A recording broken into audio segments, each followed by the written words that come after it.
Esse é o Broken Machines, o seu momento de ouvir bate-papos informais e inspiradores sobre as áreas de produto, design e tecnologia. Chega mais!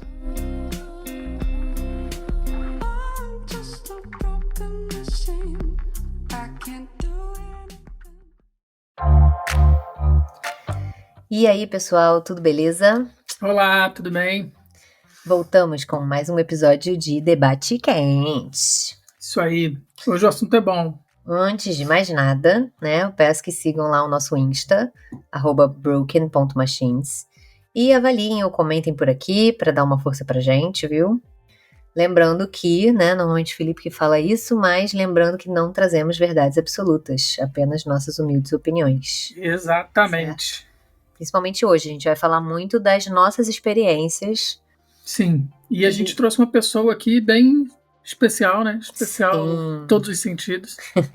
Um querido nosso que veio falar aqui um pouquinho sobre cultura, sobre as culturas nas empresas, que é o Marcel. Tudo bom, Marcel? E aí, Bio, fala Felipe, como vocês estão? Tudo bem? Tudo certinho. Beleza. Obrigado por ter aceitado aí nosso convite. E aí vou pedir para você se apresentar, falar um pouquinho de você aí pro pessoal.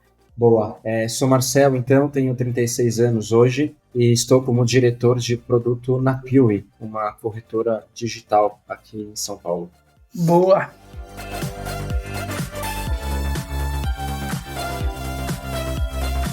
Então a gente vai falar de cultura e aí eu tomei a liberdade aqui de pegar uma definição, né? Peguei algumas definições, uma do dicionário mesmo, né? Que é: cultura é um complexo de atividades, instituições, padrões sociais ligados à criação e difusão das belas artes, ciências humanas e afins.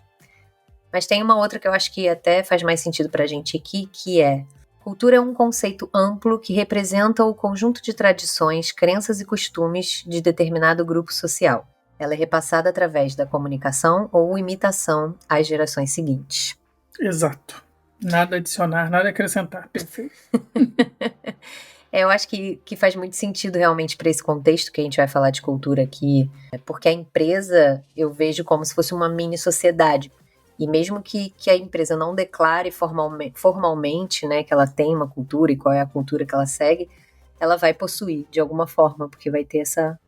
Sim, porque eu acho que isso vem, né? inclusive, com os próprios founders, né? Vem com os fundadores da empresa, isso já vem enraizado, né? E aí a coisa ela vai crescendo, por mais que não seja exatamente o que você falou, por mais que não seja uma coisa pré-definida, uma coisa estruturada.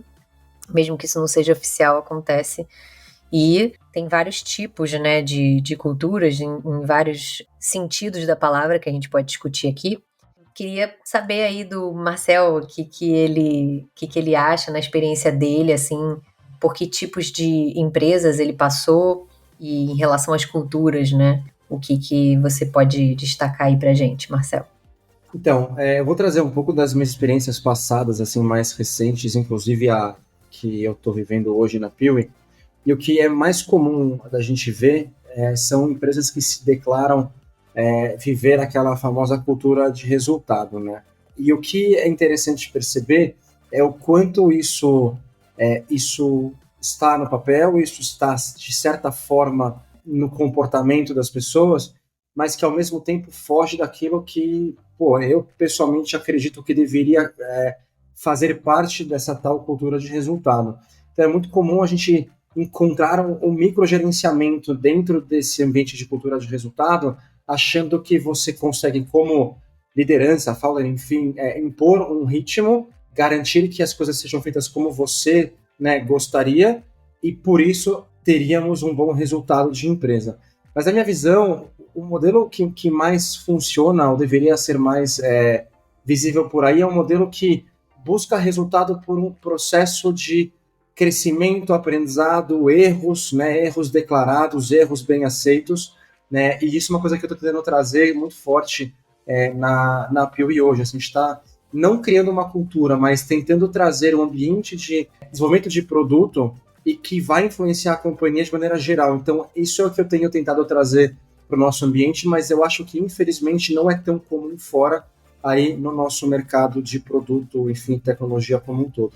Legal essa visão, né? Você até falou dessa questão da cultura de resultado. E eu acho que existe talvez uma relação, não sei se vocês concordam comigo, mas essa busca, né, às vezes muito emergencial ali pelo resultado, acaba diferenciando talvez as empresas que são startups, tem, parece que uma necessidade de uma velocidade maior de encontrar esses resultados, e empresas que já têm um break-even ou empresas mais consolidadas acabam tendo um ritmo diferente. Então eu vejo essa relação assim cultural mesmo. Eu digo isso porque eu já passei pelos dois tipos e você vê a diferença aí entre talvez uma empresa que é mais movida na velocidade versus uma que acaba sendo um pouco mais conservadora, digamos assim. Eu concordo com o que você está falando e eu acho que, eu não sei se por já estar também há mais tempo no mercado, eu acho que muita gente talvez não tenha passado, várias pessoas, né, que vão estar ouvindo a gente agora, tenham passado mais por essas empresas que são empresas startups. Hoje em dia é um cenário que é muito comum, startups, scale-ups,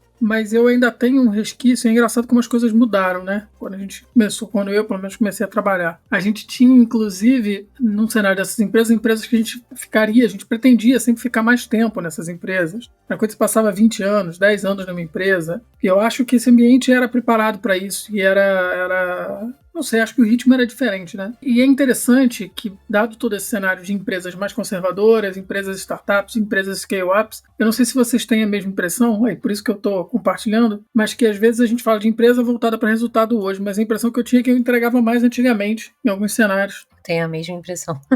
Eu não sei, eu acho que talvez em alguns cenários desses, eu não estou colocando empresa nenhuma em questão, tá? Mas eu falo de uma evolução mesmo do que era a fábrica de software, do que, né? Também não estou colocando a questão de entregar o que realmente é bom ou o que é ruim, porque a gente pode entregar, a gente sempre fala disso em produto, a gente pode entregar muita feature, mas que não leva a lugar nenhum, né? A gente pode entregar muita coisa, mas que não leva a lugar nenhum. Mas eu não sei, eu tinha uma sensação de uma, sei lá, de uma produtividade maior, de um andamento maior. O que você acha, Marcel? A Pio é uma corretora, né, e digital, né, a gente se propõe a transformar o mercado. A gente ouve muito na Pio é o seguinte: paramos, né, como setor nos anos 80. Queremos transformar, na medida do possível, a forma como fazemos algo que não vai morrer talvez tão cedo, mas podemos fazer melhor do que foi feito ou está sendo feito por aí. Mas o que eu ouço muito, e para mim é muito interessante, e isso se aplica para qualquer setor e qualquer tipo de empresa, é que tem coisa que só o tempo vai te permitir alcançar. Temos que ter paciência para alcançar as coisas e transformar a forma como a gente entrega, trabalha, enfim, faz o que a gente precisa fazer, porque não dá para atropelar. A gente tem que esperar as coisas acontecerem no tempo delas, não no nosso. Então talvez o Felipe traga um pouco de que no passado se entregava melhores ou mais resultados, mas talvez porque a gente encarava as coisas com um pouco mais de tranquilidade, mais leveza, mais olhando para algum lugar. Hoje em dia queremos muito rapidamente chegar onde, enfim, então assim, acho que atropelar o tempo das coisas pode comprometer, inverter talvez alguns valores importantes de serem preservados e mantidos. E é engraçado, porque é interessante você falar isso, que eu acho que a gente está partindo de um ponto a outro, né? A gente está cobrindo isso de um ponto a outro. E eu vejo muito isso acontecer em produto. A gente estava conversando até um dia desses, né?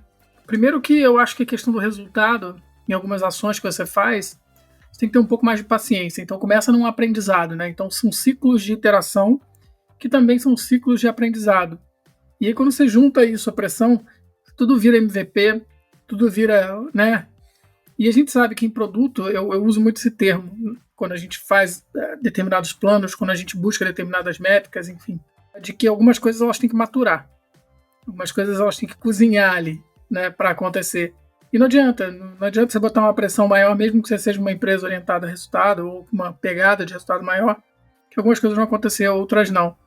Eu acho que tem uma relação mesmo, até com o que o Marcel tinha falado antes, essa coisa do resultado. A sensação que eu tenho, né, passando por esses dois tipos de empresa, é que a que é mais conservadora, eu senti que eu tinha mais espaço para erro. E tem exatamente a relação com o que você falou de aprendizado, né? Quando você tem essa calma, você não está sendo cobrado ali por investidor e tudo, aquela coisa toda, parece que você tem um espaço mais para errar, aprender com calma, entender, tomar as decisões um pouco mais embasadas. E aí, a minha sensação é que isso reflete diretamente na qualidade do produto que está sendo entregue. Então, o produto acaba ficando mais robusto. Não, eu acho assim, o que eu costumo dizer, tá? Quando eu chego numa empresa, e é um pouco até do que eu estou aplicando na empresa que eu estou hoje, eu acho que cultura de produto para mim, é uma cultura que é uma cultura do aprendizado. Então você tem que ter espaço para aprender, você tem que ter espaço para inovar, você tem que ter espaço para... Se você não tiver esse tipo de espaço, ninguém é louco, ninguém é maluco de... A gente entende toda a pressão, os cenários de investidores, né, e tudo que acontece backstage da coisa.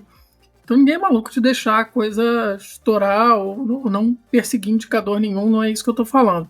Mas eu acho que até quando a gente fala, no outro episódio a gente falou de OKRs, né? E até quando a gente fala de OKRs, quando a gente fala de KRs, a gente tem que ter uma reflexão para usar aquilo ali como uma forma de aprendizado, de evolução e aprendizado. E não o que eu vejo por aí, muitas empresas que falam que são voltados a resultado e tal, que usam aquilo ali como forma de punição, que usam aquilo ali e acabam gerando um incentivo perverso em cima daquele atingimento. E aí eu acho que a coisa, para mim, é ladeira abaixo. Assim, eu não consigo enxergar um ambiente saudável, uma cultura boa quando você começa a trabalhar dessa forma. E ainda assim, ainda tem uma questão, né? Não adianta você ter um monte de product manager e isso significar que você é uma empresa com cultura de produto. Você usar PMs e POs e falar, não, aqui é cultura de produto, quando mesmo assim você ainda é orientado a projeto. Que foi uma coisa que a gente falou também nesse episódio de OKRs, né? Então eu sinto que parece que tem uma máscara assim, né? A gente se faz aqui de empresa de produto, mas na verdade a gente conta e soma a quantidade de projetos que estão sendo entregues e sei lá se isso é alguma forma de justificar que alguma coisa está sendo feita, mas não necessariamente está entregando um resultado válido, né? No outro dia a gente estava comentando, eu acho que existe uma crise muito grande em relação a métodos, processos, frameworks, né? Que as pessoas acharem melhor chamar metodologias, mas de entendimento de gestão.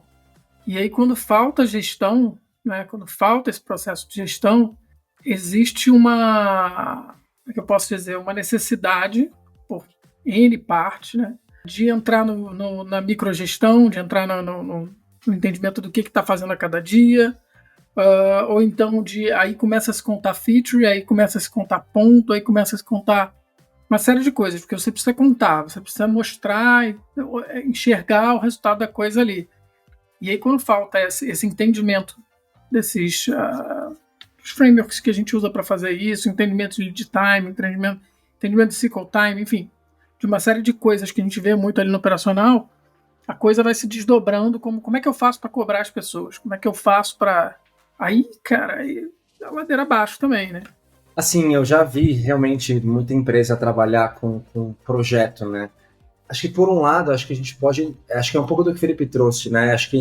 Não acho que seja por má fé, muito pelo contrário. Acho que falta de habilidade em tocar uma gestão, gerir a coisa olhando para um resultado de aprendizado, como o Felipe falou, né? Acho que talvez quem busca a gestão de projeto tenta encontrar uma forma de fazer alguma coisa acontecer, porque não aconteceu ou não está acontecendo de outra forma. Então, não vejo com maus olhos, eu acho que a intenção pode ser por trás boa, mas a verdade é que lá na frente você não está construindo um time forte, assim, né? Um time forte que pode, né, levar a empresa para onde você gostaria. Uma conversa recente que eu tive fala um pouco sobre o que é um time forte, né? Não só de produto, mas um time forte de uma empresa. Né? E tem muitas métricas de frameworks ali que falam sobre aquelas pessoas mais tops, menos tops e tal, mas eu vejo como um time forte, no final das contas, um time com boa cabeça, né? que se forma, que se constrói enquanto profissional, né? Que tem maturidade, com quem você pode conversar sobre coisas difíceis e não triviais. Então esse é um time que, junto e se conectando, leva a empresa, mesmo que um pouco mais devagar, para onde ela tem que chegar, onde, né, a liderança quer que ela chegue. Eu vejo que muitas vezes, quando isso não acontece, não tem um caminho conhecido lá dentro para isso, o projeto vem para dizer, cara, é para lá que a gente tem que ir, façam isso que vai dar certo. E a gente sabe que é improvável que isso aconteça. Então, um pouco do que eu queria agregar aqui, porque, cara, eu vejo que é isso, né? Projeto existe, infelizmente, e produto tem que, né, meio que sobrescrever um pouco o modelo. Culturas de produto tem que sobrescrever um pouquinho a forma de gerir, porque ela traz muita coisa boa. Basicamente, o ciclo de aprendizado, de permissão para erro, e leva a empresa para onde realmente os founders gostariam que ela chegasse. O que eu acho, tá? Quando eu fui fazer, eu lembro que a primeira vez que eu fui estudar, aprender sobre Scrum, né? A pessoa que estava orientando o curso, estava trazendo o curso, fala que não existe bala de prata. E eu guardo isso, eu memorizo isso. Porque uma provocação que eu sempre faço é: vencemos uma guerra, levamos um homem à lua, e isso era projeto, isso tudo foi projeto, né? Então, eu acho que existem situações. E por isso que eu falo que existe uma crise na camada de gestão ali. Existem situações onde um escritório de PMO, uma cultura de PMO ali é muito bem-vinda. E existem situações que eu acho que uma abordagem mais numa pegada de aprendizado, de produto, acho que são situações diferentes. O que acontece é que a gente sempre busca, as pessoas sempre buscam uma solução para todos os problemas, né? Eu vou resolver agora tudo com um framework novo, eu vou resolver tudo, e não é por aí. Acho que até é que nem quando a gente fala de programação, né? As pessoas que falam de programação, você não vai resolver tudo com uma mesma linguagem, você não vai resolver tudo. Então, acho que precisa ter uma abertura grande, principalmente por parte dos gestores, para trabalhar esses times e entender as necessidades de ambos os lados, para saber o que aplicar, como usar.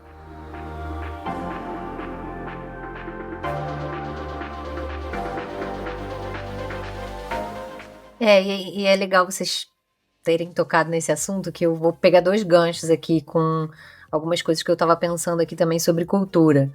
Tem também, pegando esse gancho da gestão que vocês falaram, né, de ter essa necessidade da gestão ter que estar presente ali para isso correr de forma fluida, independente da situação, né, que o Felipe está falando. E a gente tem visto aí também os modelos mais horizontais, né, de empresas. Então, também existe a empresa que tem a cultura ainda mais vertical, com aquela hierarquia ali, liderança e tal. Então, essa relação líder-liderado de um tipo. E aí você tem empresas que estão seguindo para um modo que dá mais autonomia, uma autonomia mais extrema, né? Que é extremamente horizontal, você não tem uma liderança de fato definida, todo mundo é meio que seu próprio líder e toca as coisas. E aí, falando nessa questão de situacional aqui que o Felipe trouxe, a gente ainda tem essa questão, né? Em que situações vale mais um modelo horizontal, em que situações vale mais um vertical? Assim, eu já participei, né? Já trabalhei em empresas nos 2 modelos. Eu confesso que eu não me adaptei tanto ao horizontal. Não sei se era por causa da empresa, da cultura daquela empresa específica, mas eu não me adaptei tanto. Eu ainda prefiro algo mais verticalizado, simplesmente pelo fato de que você acaba tendo papéis um pouco mais bem definidos, né? Quando você tem isso, e aí por ter papéis mais bem definidos, você gera uma questão de responsabilidade. Eu tive a sensação de que era um pouco mais zoneado, quanto mais horizontal ficava. Tipo assim, todo mundo é dono de tudo, mas quando todo mundo é dono de tudo, ninguém é, né? Então, acabava que a gente não conseguia concentrar certas decisões em alguns papéis ali, em algumas pessoas, e a coisa ficava muito solta. Eu não tive nenhuma experiência em que a gente operava no modelo horizontal, então acho que eu não posso trazer muito sobre isso, mas uma coisa interessante que eu vejo na Piuí hoje é que faz parte da cultura, bem tá escrito isso inclusive, e eu vejo o quanto que a empresa exerce esse comportamento, que é não se preocupar, não realmente cobrar horas de trabalho, mas principalmente, cara, o que temos que fazer? E temos que fazer. Então, suportar o time, apoiar os colegas, enfim. Mas, assim, independente da hora que você vai fazer isso, isso é muito bem exercido lá dentro. Então, ao mesmo tempo que você tem uma estrutura mais vertical, entre um líder, liderado, um C-level e assim por diante, uma diretoria, você, ao mesmo tempo, dá, sim, liberdade para as pessoas fazerem como, enfim, elas gostariam de fazer algo, enfim, é um modelo de muita autonomia com responsabilidade e aliada a uma estrutura mais vertical. Então, assim, acho que as 2 coisas funcionam bem, não tem nenhum problema nem com uma nem com outra. Eu acho que realmente tem que fazer sentido para aquela empresa, para aquelas pessoas, e como vocês falaram, né? Então, uma cultura vem normalmente enraizada, mesmo não declarada, dos founders, e isso acontece muito na Piuí, não vejo problema. Enfim, então acho que a coisa tem que ser adaptada e tem que funcionar para aquele ambiente, né? Nenhum nem outro, aquilo que for melhor para onde você estiver. Bom, você falou uma coisa muito interessante, a questão da adaptação. Porque tem isso também, né? Não é que tem uma cultura ruim e uma boa, mas tem a cultura que vai ser muito herdada dos founders e vão ter as pessoas que vão se identificar com aquela cultura e as pessoas que não vão se identificar. E tá tudo bem. Mas esse ponto do horizontal ou vertical fala muito, para mim, eu acho que a palavra central aí é autonomia. E autonomia é muito importante. Em qualquer um desses dois modelos, eu acho que as pessoas têm que ter autonomia, porque autonomia significa confiança. Se você tem autonomia é porque, né, os seus pares, a sua liderança, você tem confiança para executar o que você foi contratado para executar. A autonomia é tão importante que ela, inclusive, é um dos fatores do salário emocional, né? Aliás, esse estudo é muito legal, muito interessante, posso até botar o link aqui depois, que são os 10 fatores que compõem o salário emocional, além do salário, né, money ali que você recebe da empresa, você também precisa sentir que está recebendo nesses outros fatores. Então tem lá pertencimento, vários pontos, e autonomia é um deles. Só que a minha sensação é que essa autonomia, ela precisa ter que eu acho que é isso que é confundido, assim, né? Quando você entra num cenário muito horizontal de autonomia extrema, você acaba perdendo o foco, no sentido de, eu cheguei a entrar em reuniões em que review, né, de sprint, e que o desenvolvedor abria ali o código e mostrava, eu resolvi fazer isso aqui e eu achei que isso ia ficar bem bacana e eu acho que isso aqui vai ajudar e tal. Beleza, ajuda. Mas se todo mundo fizer o que dá na telha, assim, tem autonomia para fazer, você vai demorar muito mais tempo para conseguir, tipo, reunir todas aquelas coisas boas e ir numa direção. Você acaba indo em várias direções ao mesmo tempo. Então é nesse sentido. Não é que você esteja tirando a autonomia. Você vai dar autonomia, você vai dar confiança. Mas você não pode deixar de ter um direcionamento.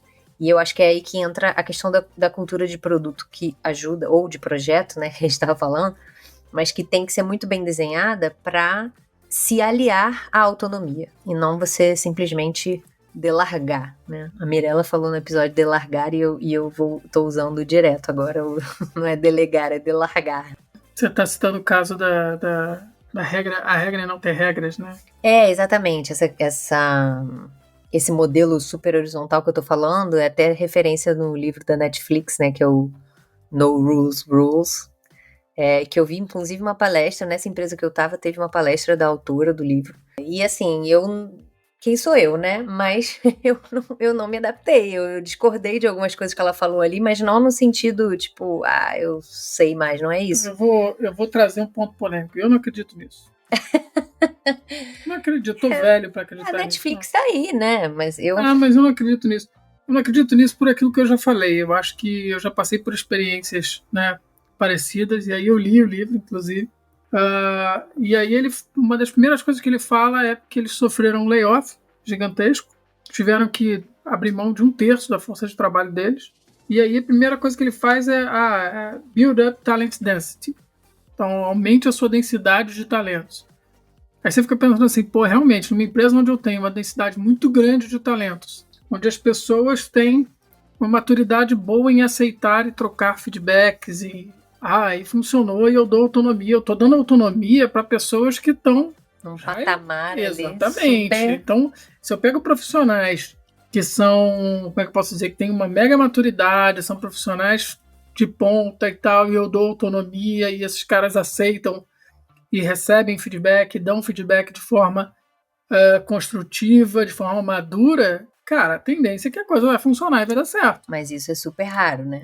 Inclusive, dado o cenário do Brasil, que eu sempre falo isso, né? Nosso sistema educacional, a gente muitas vezes pega profissional que a gente forma, inclusive, dentro da empresa, que a gente trabalha aquele profissional, hoje em dia até nos dois sentidos, não só hard skills, mas soft skills também, que tem chegado umas coisas esquisitas, eu vou falar, chegam umas coisas estranhas de comportamento, né? Então, eu acho que é difícil você comparar, né? Eu vi um quadro, um sketch de um profissional, não vou lembrar o nome, mas falando sobre que o adolescente vira para o pai e fala, mas o Steve Jobs largou a faculdade, o Bill Gates, sei lá, largou a faculdade. Aí ele brinca e fala, mas tudo bem você largar, mas primeiro você passa para Harvard, primeiro você passa para... Aí se você passar para Harvard, passar para o lugar dele, bem, você pode largar a faculdade, até porque ele diz que um período em Harvard, 2 períodos em Harvard, valem muito mais do que qualquer uma Vale umas 3 Unisquina dessa da faculdades. vida. As 3 Unisquina dessa da vida aí que você tem. Então, assim, a gente está falando também de um outro patamar, de outros profissionais, de outro cenário. Eu acho muito complicado a gente entrar nessa coisa dessa autonomia muito grande, né? Novamente, pela minha experiência, olhando assim de fora o cenário, eu não acredito numa coisa 100% desse modelo. Posso quebrar minha cara no futuro, mas... E uma coisa que me remete muito a esse modelo que você falou no início é a coisa do contratar esses super talentos, né? Mas uma coisa que eu costumava falar até nessa empresa é a questão do team of greats versus o great team. E eu não acredito muito na coisa do team of greats, porque você vai contratar super talentos e aí uma pessoa que veio do Google, uma pessoa que veio do Facebook, uma pessoa que veio da Microsoft, uma pessoa que veio... Só que é um monte de Neymar. E que não necessariamente seu talento. E que não necessariamente seu talento, não. Aí tá um viés, inclusive um viés inconsciente, né? Que, né, não estamos qualificando as pessoas só pelas empresas que elas passaram, Deus me livre. Mas supondo que sejam super talentos. E aí me lembra muito seleção brasileira, né? Que você tem um monte de craque que joga muito bem na sua respectiva posição, no seu respectivo time. Mas uma vez que você bota todo mundo junto ali e solta, não necessariamente aquilo vai dar bom, porque você precisa vai todo mundo chegar com bagagem, com manias, sabe? E então até você construir aquele time funcionar ali bem, junto, interagir, e as pessoas conseguirem mesclar ali um pouco a forma de trabalhar de cada um e a coisa certa, é muito difícil. Eu gosto de focar muito mais no great team, contratar pessoas que talvez não sejam tão qualificadas, digamos assim, e treinar todo mundo e todo mundo construir junto uma cultura, construir um jeito de trabalhar junto e se fortalecer junto. Então, assim, não é que um ou outro esteja errado. A maneira como eu só coloquei esse ponto do talento, porque isso que você levantou como talento é exatamente o talento que está sendo buscado hoje, que são as soft skills. Então, é por isso. Eu acho que, na verdade, você vai criar um time talentoso sim, mas em relação às soft skills. Hard skills, porque as pessoas, quando olham muito só para as hard skills, né? E consideram isso o talento.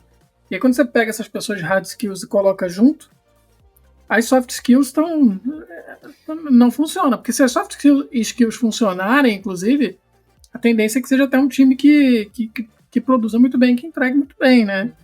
Mas eu só fiz esse ponto, porque talento fica uma coisa parecendo que a gente só tá falando, né, de hard, mas... Só teve uma coisa que essa mulher que escreveu o livro, né, falou na palestra em questão, que eu guardei até hoje, que eu uso e que foi legal. Foi uma coisa que eu absorvi. É sempre aquilo, né? Você vê a palestra, tem uma coisa que você absorve, que ela fala que você criar cultura, criar um valor para uma empresa, é sempre resolver uma encruzilhada.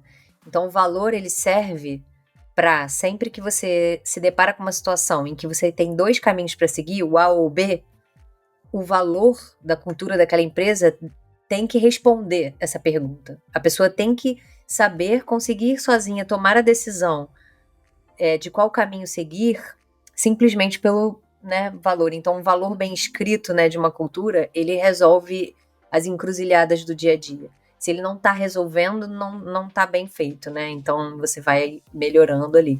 Isso foi legal, essa parte eu gostei e eu acho que faz super sentido. Mas realmente tem muitas controvérsias aí.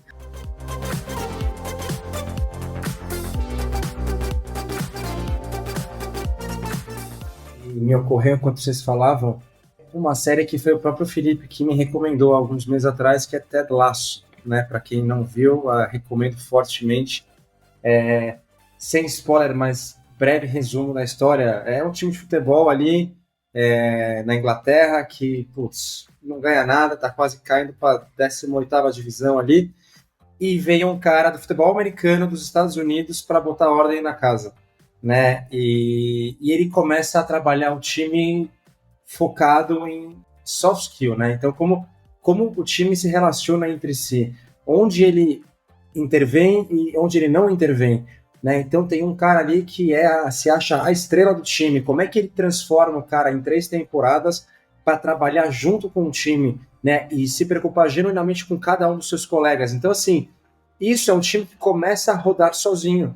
E isso é um time forte, né? Isso é uma empresa que pode chegar onde precisa chegar. E vão muito longe, efetivamente, né? E o time não muda radicalmente em termos de componentes, né, de jogadores. É o mesmo time que começa super desorganizado e termina a série super bem organizado. Então, cara, enfim, recomendo para quem não assistiu fortemente. É uma super lição de liderança e de como encarar valores, cultura e um grupo de pessoas. Enfim, essa é a sugestão. Nossa, perfeita essa colocação. Essa série é maravilhosa. Realmente é uma série sobre liderança. Não é focada em futebol, então, assim, quem não gosta de futebol, não se assista mesmo assim. Não é o foco. Mas principalmente, como o Marcel falou, inclusive um detalhe é que ele não entende nada de futebol, né, soccer. Ele só entende de futebol americano. Então, realmente, ele não foca nas hard skills. Ele foca nas soft skills porque o talento de hard ali os próprios jogadores já têm. Ele só realmente conseguiu construir um time forte. Foi incrível, realmente, essa série é maravilhosa. Dá pra gente fazer um episódio, acho que só dedicado a Ted Lasso. Aqui a gente pode fazer um review de Ted Lasso. Mas que vocês estão falando e que já me remete, é engraçado, né? As percepções. Eu tive várias percepções na série, mas uma delas você vê, quer coisa mais orientada a resultado do que aquilo? Uhum. E em alguns momentos, o que acontece? Não vou dar spoiler, mas já dando ali, tem alguns momentos que o resultado não vem, né? Uhum. Sim. E o que ele faz? O que ele fala? Ele trabalha muito em cima da cultura do aprendizado. Ele está aprendendo e aprendendo junto com o time a criar um time mais forte. E aí os resultados vão melhorando. E aos poucos aquele aprendizado vai prosperando. E ele dá a recompensa pelo esforço, não pelo resultado em si. Se ele entendeu que o time trabalhou muito bem, correu atrás, ele não fica chateado se perde o jogo, né? Sim, mas ele vive a pressão. Sim. Olha só, cara, tem coisas brilhantes ali. Ele vive a pressão da entrega de resultado, né? Inclusive, em alguns momentos ele até... eu vou falar aqui, mas em alguns momentos ele é quase dado como, né, ser mandado embora porque não estava entregando um determinado resultado, mas ele persevera. Mas ele... E porque ele acredita, se mantém porque ele acredita na questão do aprendizado, da evolução do aprendizado. E de trazer o melhor de cada um, né? E ele segura muito aquela barra para aquilo não chegar no time ali. Ele meio que faz um intermédio da coisa e ele segura. Gente, tá faltando isso, tá faltando, na minha opinião, eu sempre falo, faltando gestão. Voltando e estamos em círculos. Estamos em círculos aqui. Um adendo. Felipe falou que ele segura a pressão, né? Ele tem que entregar resultados, mas eu acho que eu nunca vi nenhuma cena da série ele bravo com o time. Ele não desconta no time. Ele entende o que aconteceu, por que cada um se comportou de um jeito A ou de um jeito B. Ele deixa, às vezes, os jogadores brigarem entre si.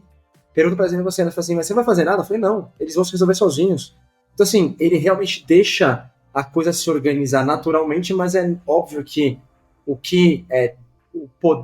o elemento que permite que isso aconteça é o tempo, a paciência e as microintervenções só quando são necessárias. Enfim, então, assistam. Não tem muito o que dizer, assistam, é isso que a gente pode dizer. Mas, e ainda vou dizer mais, tem uns momentos sim ali no meio, vou botar um outro ali, que ele é incisivo. Ele chega cortando. Ele sabe a hora de... Não, agora não tem negociação. Exatamente. Dessa linha aqui não dá para passar. E é interessante o que você falou, não tô desdizendo o que você disse não, tá, Marcel? Porque eu acho que é isso mesmo. Mas como existe essa precisão também, gente, falta esse entendimento e falta essa gestão. Acho que falta muito isso. Ou seja, resumindo, o que a gente acredita que é uma cultura ideal de empresa é a cultura que o Ted Lasso cria no jogo. Então assistam a série e não precisa mais ouvir o episódio.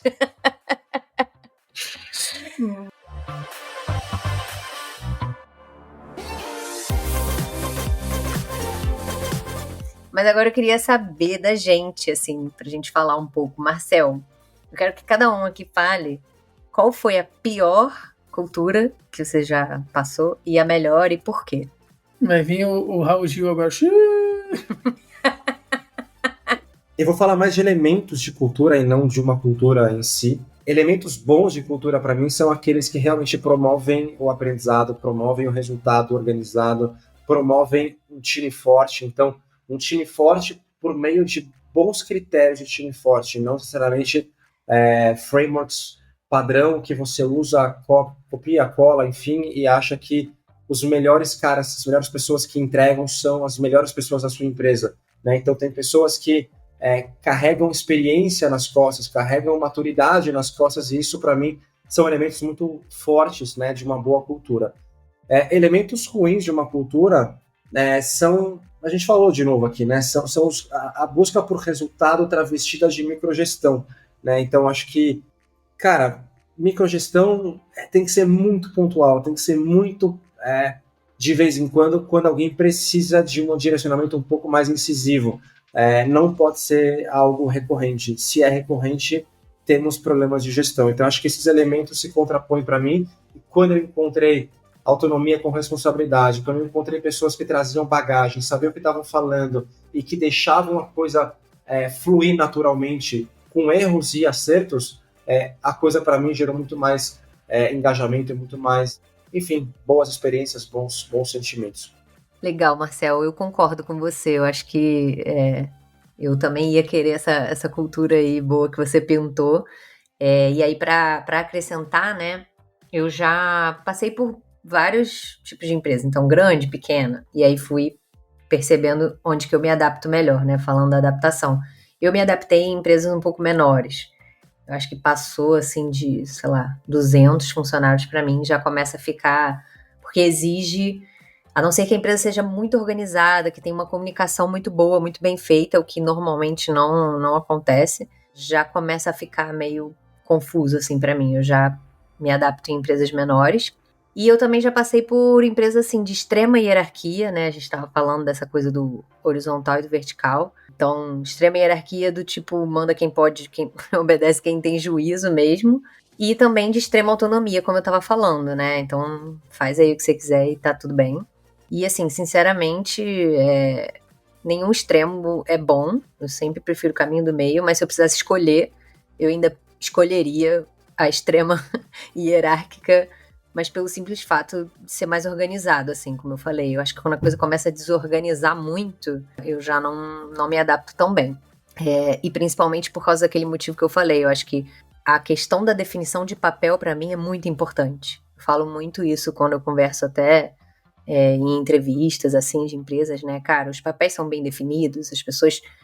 Eu acho que todo mundo trabalha em melhor performance, né? Consegue dar o melhor de si mesmo quando sabe exatamente onde começa e onde termina o que ela, né, as responsabilidades dela e o que ela precisa entregar e o que ela vai ser responsabilizada por.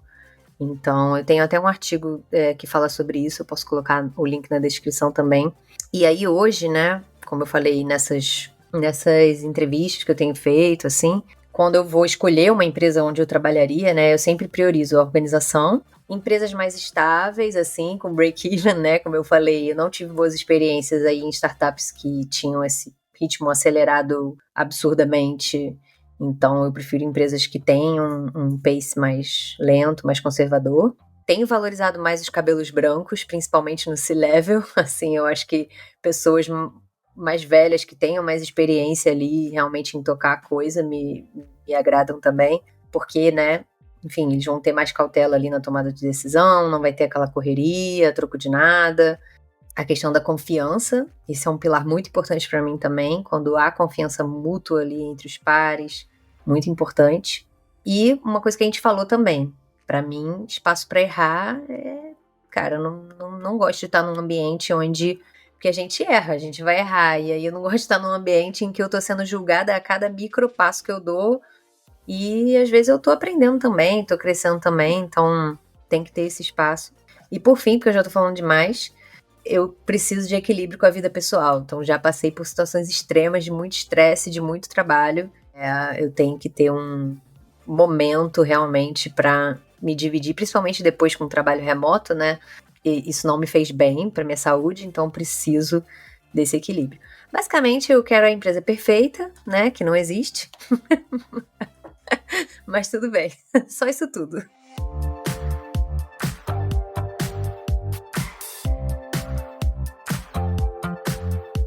Cara, eu sou uma pessoa que eu curto muito um certo pragmatismo, eu sou uma pessoa pragmática. Então eu acho que me traz uma segurança maior, né, quando eu escolho, quando eu tenho a conversa. Primeiro, eu acho que eu tenho que, na posição que eu estou hoje, né, e as coisas que eu olho, são aquela conversa mais olho no olho, entender, olha, estamos dispostos a isso, aqui a gente funciona assim. Eu gosto de uma coisa muito, resumindo, um papo reto. Eu gosto de um papo muito reto, tá? Eu acho que às vezes eu venho de um outro tempo, né, já estou me sentindo velho, mas venho de uma época onde eu não prezo muito por questões como aqui tudo é divertido, aqui tudo é alegria. Eu não vejo isso como um diferencial para mim numa empresa. Eu sou mais do pragmatismo, olha, aqui a gente funciona assim.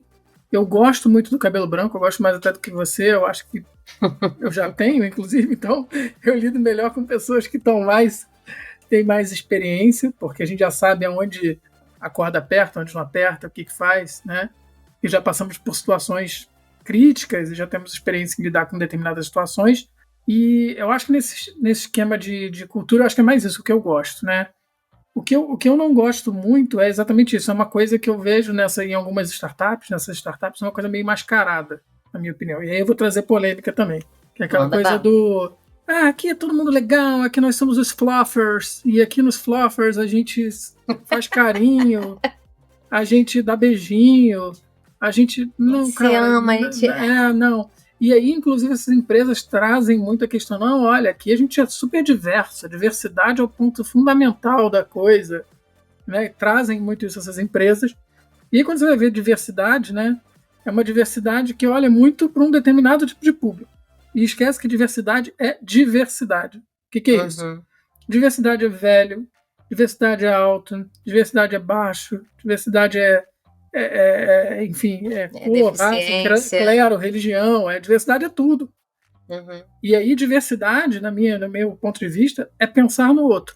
Mas tem que ter um episódio só sobre a polêmica da diversidade. Entender e pensar no outro e respeitar o outro. Sim. E aceitar todas as questões do outro, por quaisquer que sejam, no sentido de lidar com a situação, de entender que tem mãe solteira, mas de entender também que tem pai solteiro, de entender que tem gente que tem enfim, todas essas questões que a gente precisa tratar no ambiente de trabalho e que vão fazer com que aquela pessoa consiga performar bem, estar num ambiente seguro, se sentir à vontade, né, independente de qualquer questão. Eu acho que hoje usam-se muitos termos, muitas coisas, e aí também fazem o seguinte, olha, aqui é ótimo, aqui somos todos fluffers, a gente dá o cartão fluffer, a gente dá comida fluffer, e aí dá um monte de comida fluffer, dá um monte de coisa. Mas não dá o espaço para você cuidar do seu filho, que você precisa no dia a dia. Exatamente. Você não dá... tem 300 reuniões. E aí parece que segue uma cartilha de cultura... Você não gosta da cultura da enganação, né? Que tem a cartilha ali do marketing... E que, para mim, employer branding. Eu tô dizendo o meu ponto de vista, tá? Eu prefiro não ser um fluffer, mas ser uma pessoa, um profissional respeitado, que vai ter uma conversa séria com o seu gestor, supervisor, a respeito de um problema que precisa ser tratado, a respeito de uma... Assim, para mim, eu acho que essa coisa não me vende muito. Eu já fiz entrevista, inclusive, em empresas que começam a vir com aquele discurso, aqui o ambiente tem que escorrega, a gente vai pra lua, Eu fico assim, tá bom. Tá legal, então até isso aí, valeu, hein? Eu acho que isso me incomoda um pouco. É uma coisa muito do... E aquele floppers, pessoal, somos todos floppers. Aí, passado 2 meses, layoffers. Aí todo mundo manda os floppers tudo embora, né?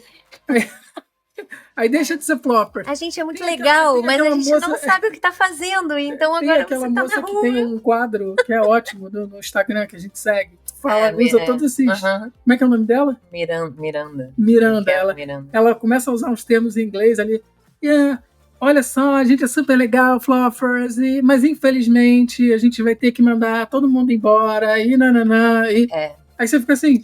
E isso fala muito com a questão do salário emocional que eu falei, né? Que a empresa foca numa coisa de employer branding ali, de marketing, de você se sentir fluffer, e às vezes foca muito no ponto do pertencimento, mas tem as outras questões do salário emocional que são muito importantes e que elas não olham, né? Que é o desenvolvimento pessoal, é o pertencimento no sentido de se sentir que está construindo realmente de fato alguma coisa, é o respeito, né? Que é o que você tá falando, que acaba que isso não rola. E isso é muito mais importante, tem um peso muito maior. Ah, mas você tá cansada? A gente tem o dia fluffer, que ninguém trabalha, sei lá, né? E não adianta nada, porque as pessoas acabam trabalhando escondido, porque... e trabalha no final de semana, porque tem o dia fluffer, mas você não pode deixar de entregar esse OKR, senão você está na rua. Então, existe uma coisa meio mascarada no cenário geral, que eu acho que parece um teatro, né? E antigamente, e eu sou de uma época que a gente falava, eu falo isso sobre uma brincadeira, mas eu vou falar aqui porque eu acho que eu falo, gente, mas pensa só comigo, se o trabalho realmente fosse bom, mas bom, tipo assim, quase que como você ir, sei lá, no parque da Disney, numa coisa, eles não estavam te pagando, né? Você que pagava pra estar ali, porque do jeito que é o trabalho fluffer, a gente deveria pagar pra estar lá, porque a gente, graças a Deus que a gente tá lá, e devia pagar pra estar lá. E quando você vai na entrevista que você foi recrutado e eles falam que você não passou porque eles sentiram que você não... a gente sentiu que a gente queria alguém que tivesse com muita vontade de vir pra cá pra trabalhar com a gente. Tipo assim, cara, você que me recrutou, eu não tô. Você que tem que me convencer de eu ir, pô.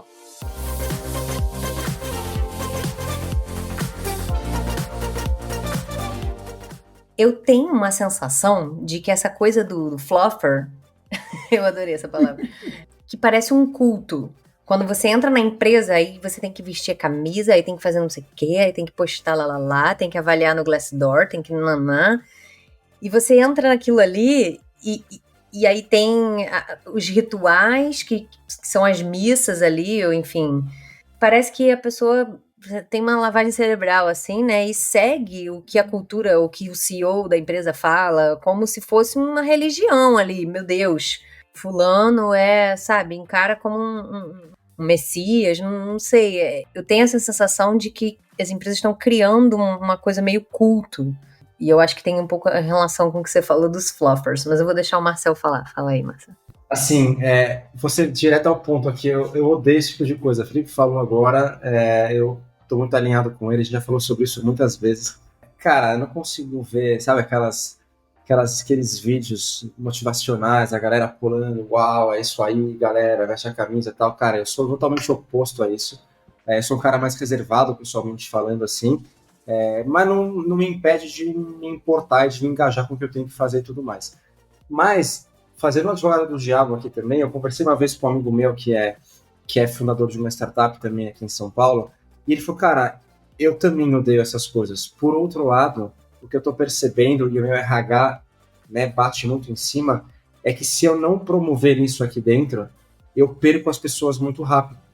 Então, assim, ainda mais os jovens que não se conectam tanto com uma empresa, e, cara, o que eu faço se eu não posso, não quero perder, né, boa parte do meu time que me custou tempo, energia, dinheiro para trazer? Cara, o que eu faço? Então, assim, por um lado, realmente eu não gosto, não acho que deveria ser necessário, e por outro, cara, parece ser necessário.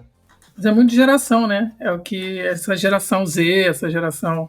Eu não sei, é muito do que eu falei, é isso que eu falei. Eu acho que tem uma busca por um pertencimento ali. O seu desabafo foi um desabafo de velho, mas eu concordo. Desculpa, mas eu acho que assim... Quer ver? Cara, a gente entra num tema que é assim, as pessoas usando camisa com HTML na camisa. Eu não entendo esses troços. Eu sou de uma época que a gente usava camisa de banda. Eu, pelo menos, era assim. Eu curtia, era o Iron Maiden, o Sex Pistols. Agora a galera usa camisa de, sei lá... Figma. Figma, não sei o quê. Eu não entendo. Não... Mas você nunca viu um médico andando com... Bisturi. Sei lá...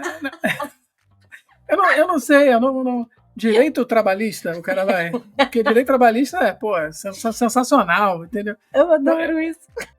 Mas aí, Marcel, é isso que eu trago. Eu acho que se você vai ser fluffer, então que pelo menos você seja originalmente fluffer, que você abraça aquilo ali como um fluffer de respeito, né? O que não pode ser uma coisa meio que fake ali, né? Você quer ser fluffer? Pode ser. Você não quer ser fluffer? Tudo bem também. Então, assim, se eu não me engajar e você me respeita, tamo junto. É sobre isso. É sobre você não ser discriminado se você, tipo, não quiser ligar a câmera. Se você não quiser, sei lá. Não se sentir à não vontade. Puder, não se sentir à vontade. Ou não quiser ir na festinha lá e tal. A gente descobriu, eu já descobri numa empresa que eu trabalhava, né? E eu acho que. E aí o que eu falei, olha aí a diversidade. Não, e volta com o que eu falei, porque é a coisa do culto. Parece que tem uns dogmas, e que se você não segue os dogmas, você é um herege. E você vai ser expulso do culto porque você não seguiu os mandamentos e vai pro inferno. E aí é interessante, porque eu já passei por uma situação onde uma pessoa nunca ligava a câmera, e tudo bem, a gente aceitava e tal, e através de uma outra pessoa da equipe, através de um one-on-one, veio trazer, eu acabei descobrindo que aquela pessoa não ligava a câmera porque ela tem vergonha do lugar que ela mora, tem vergonha do lugar que ela tá. E é interessante, porque como isso tem que ser trocado, né, de uma maneira muito, você tem que ter um cuidado muito grande, porque até quando começou essa coisa do online, as pessoas às vezes estão expondo a casa delas, a rotina delas, e não necessariamente você tem uma rotina que você ache bacana ou sinta que você pode expor, né?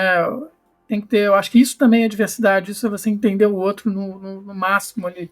E esse benefício do respeito, ele é muito mais importante do que o benefício, sei lá, do Gym Pass. É exatamente isso.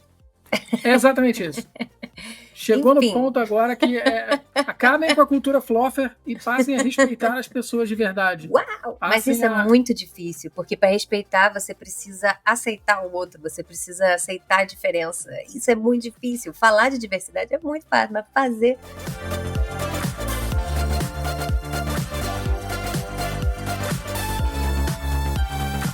Como eu estava falando do impacto da cultura forte, né? Eu falei dessa questão dessa percepção do culto, tudo. A gente falou um pouco desse reflexo, né? Da atitude do founder ali, ou dos cargos máximos ali da empresa. E a gente tem sempre uma sensação de que essa influência é top-down, né? O tempo todo top-down. Mas será que é sempre assim? Será que é possível existir uma influência reversa? Como que vocês acham que...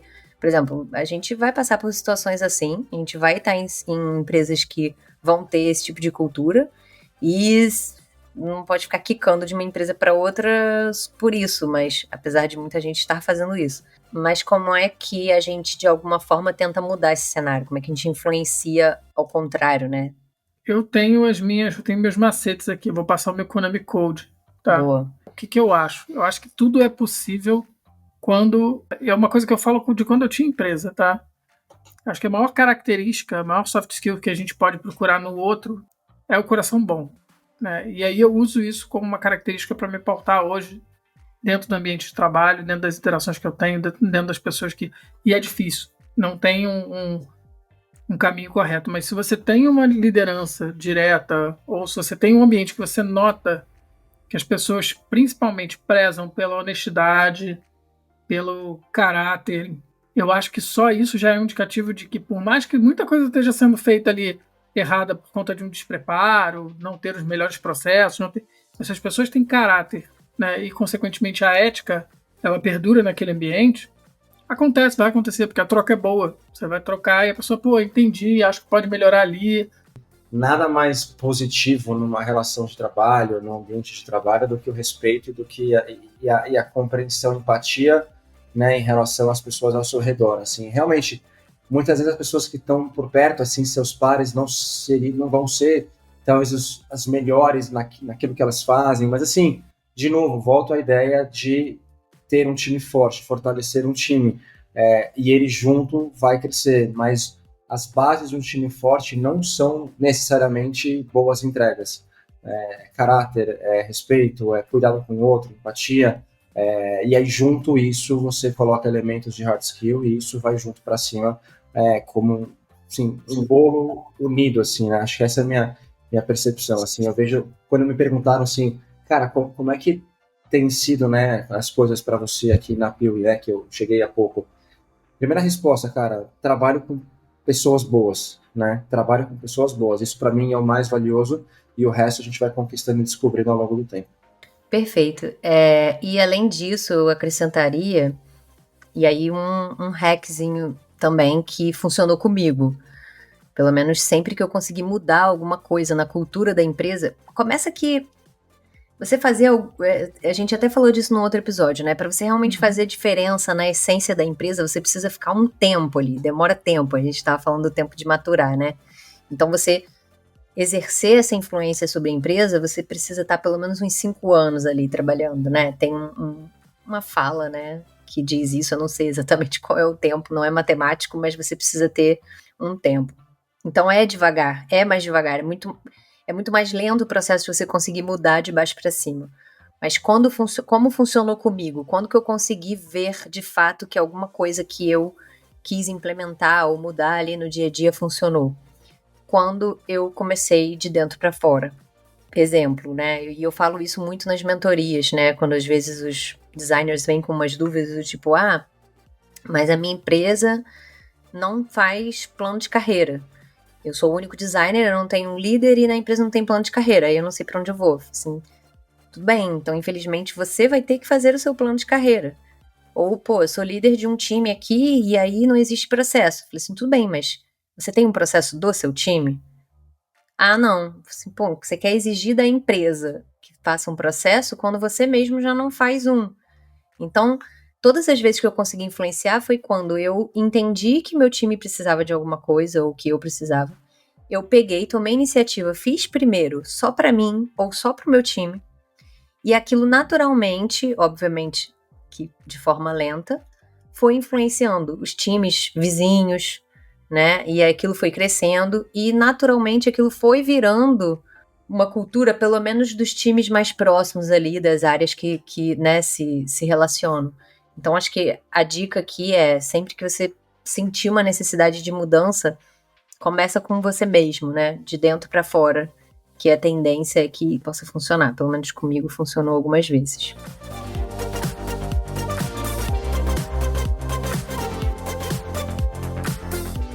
Você acaba identificando também essas questões da cultura quando você já está na empresa também, durante um tempo.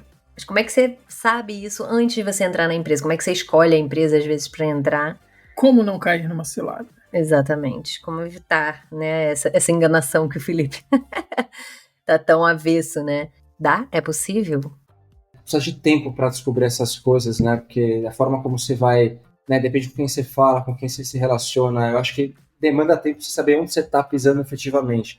Mas acho que um caminho que também é possível, ainda com o seu grau de incerteza, é conversar com as pessoas, né? Que já trabalham lá, é ouvir como elas se sentem. Acho que, por um lado, é difícil alguém talvez falar mal para você da empresa onde trabalha, se ainda está lá, mas ao mesmo tempo você consegue, perguntando as coisas certas, identificar alguns padrões, alguns pontos de atenção ali. Eu não sei, sinceramente, se a gente se basear em empresas que têm selos de avaliação, tipo Great Place to Work, coisas desse tipo, é algo que tira, né, o risco de você entrar num ambiente que depois não vai te agradar. Cara, eu acho que você tem que ter um pouco de feeling, sentir um pouco o que você acha, né, conversar com as pessoas, ouvir um pouco, mas tem que apostar, tem que ter tem que sentir um pouquinho e encarar, né? Acho que é difícil prever. Boa, eu ia até fazer essa pergunta. Na verdade, você fala um pouco de Great Place to Work, Glassdoor, né?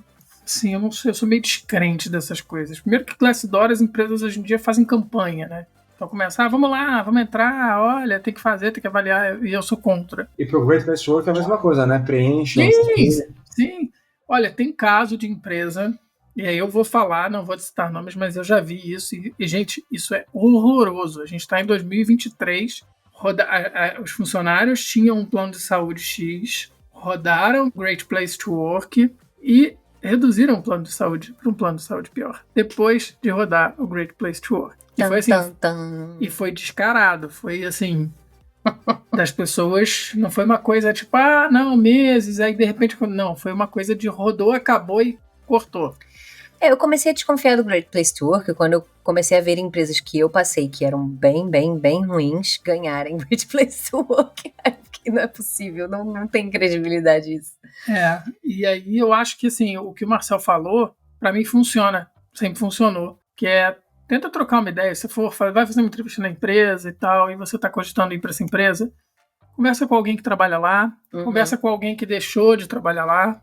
Outra coisa interessante, conversa com alguém que trabalha lá, para de repente entender a posição que você vai ocupar, por que a pessoa que ocupava antes saiu.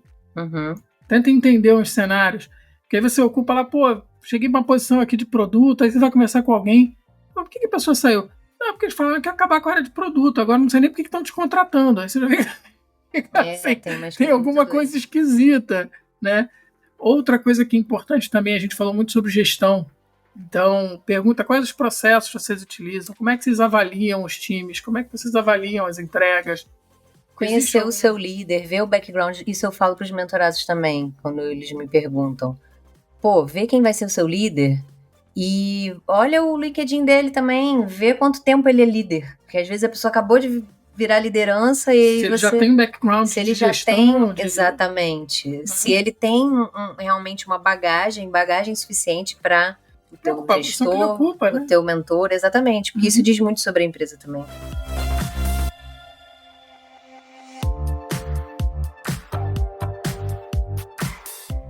Quero agradecer a oportunidade, o momento de reencontrar vocês aí nesse bate-papo super legal. Valeu. E só para lembrar para vocês que estamos abrindo vagas para os Floffers. Se vocês querem trabalhar numa empresa super criativa, divertida... Na Broken nós estamos todos quebrados, não tem Floffer. Não, mas aí eu tô falando da empresa Floffer. Nós temos os Brokens. Não, mas aí os Brokens é diferente, o papo é diferente. É assim, olha, seco, direto, entendeu? O processo vai ser outro. Quem tá falando isso é você. O processo vai ser outro. Né? Tipo uma coisa light, tipo tropa de elite, mas que horror. Boa. E Sim. é isso, por hoje é só, pessoal. Valeu, gente. Bye, bye.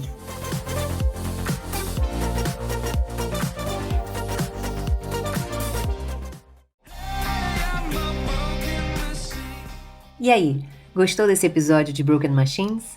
Então não deixe de curtir, compartilhar com seus amigos e comentar. O que mais o inspirou nesse papo? Tem dúvidas, sugestões ou pedidos de temas para debatermos? É só mandar pra gente. Você também pode nos seguir no Instagram, @broken.machines, para mais conteúdo sobre os temas. Lançamos novos episódios de aproximadamente 1 hora quinzenalmente. Até o próximo!